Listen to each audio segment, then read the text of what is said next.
અમદાવાદના સુભાષ બ્રિજ પર ખામી જણાતા પુલ તાત્કાલિક બંધ કરાયો. એએમસીની ટીમ દ્વારા તપાસ શરૂ. સુરક્ષાના કારણોસર સુભાષ બ્રિજ આગામી 5 દિવસ બંધ રહેશે. અમદાવાદમાં વાહન વ્યવહારના એક મહત્વપૂર્ણ માર્ગ એવા સુભાષ બ્રિજને ખામી અને તિરાડને કારણે તાત્કાલિક અસરથી બંધ કરી દેવામાં આવ્યો છે. નિરીક્ષણ દરમિયાન પુલના માળખામાં ખામી સામે આવતા સુરક્ષાના કારણોસર પૂર્વ અને પશ્ચિમ પોલીસે તાત્કાલિક સ્થળ પર પહોંચી હતી અને વાહન વ્યવહાર રોકી દીધો હતો. ઇન્સ્પેક્શનમાં ખામી સામે આવતા પુલને 4 ડિસેમ્બરથી આગામી 5 દિવસ માટે બંધ રાખવાનો નિર્ણય લેવાયો છે. બ્રિજ બંધ થતાં જ શહેરના આ વિસ્તારમાં લગભગ 2.5 કિલોમીટર લાંબો ભારે ટ્રાફિક જામ સર્જાયો હતો.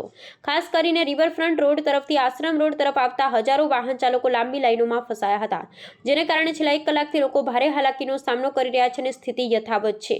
ઘટનાની જાણ થતાં જ અમદાવાદ મ્યુનિસિપલ કોર્પોરેશનની ટીમ અને એન્જિનિયરો સ્થળ પર પહોંચી ગયા છે અને પુલની ખામી અંગે વિસ્તૃત તપાસ શરૂ કરી છે.